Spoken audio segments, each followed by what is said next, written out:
দিন বৈগুনে গ্রামে মহোৎসব।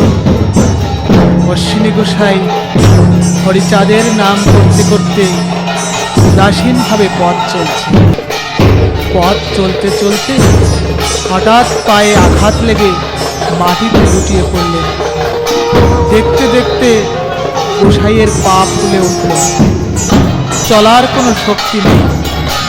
গোসাইয়ের সঙ্গে যেসব মতুয়ারা ছিল তারা সকলে কাঁধে করে সুড়িগাতি অশ্বিনী গোসাইয়ের ভক্ত পূর্ণচন্দ্র বালার বাড়িতে উদয় হলেন।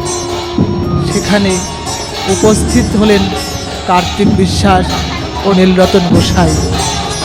সবাই গোসাইয়ের অবস্থা দেখে মর্মাহত হলেন।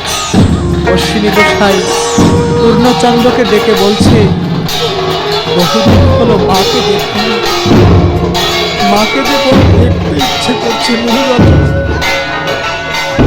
তাই শুনে নীলরতন গোসাই বাবুরাম এবং পূর্ণচন্দ্রবালা নৌকা সাজালেন।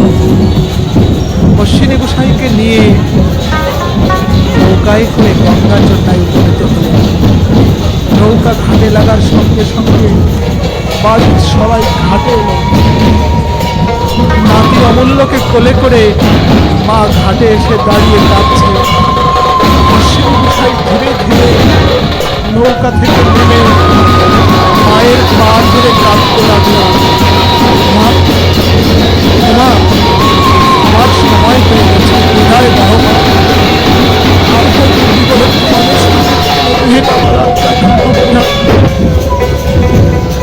আমায় বিদায় দাও, বিদায় দিয়ে আমাকে ছেড়ে দাও। চলে যাই। সবাই এসে অশ্বিনী গোসাইকে প্রণাম করছে। সবাইকে আশীর্বাদ করে ছোট্ট ছেলে অমূল্য মুখে চুমু খেয়ে চোখের জলে ভাসতে ভাসতে নৌকায় উঠে অশ্বিনী গোসাই। নৌকা চলল ওরাকান্দির পথে। নীলরতন, নবগোসাই, বাবুরাম ও কার্তিক গোসাই, পূর্ণচন্দ্র গোসাই এই কয়জন নৌকা বেয়ে ওরাকান্দির ঘাটে নৌকা লাগালেন। গুরুচাঁদের কাছে গিয়ে চরণে লুটিয়ে পড়লেন নীলরতন গোসাই। কি হয়েছে নীলরতন, কাঁদছিস কেন? নীলরতন গোসাই বলছে, বাবা, তোমার মহারত্ন আজমিত ঘাটে নৌকায় শুয়ে আছে। বাবা, তুমি একটা উপায় করো। গোসাই যদি চলে যায় তাহলে আমাদের কি হবে?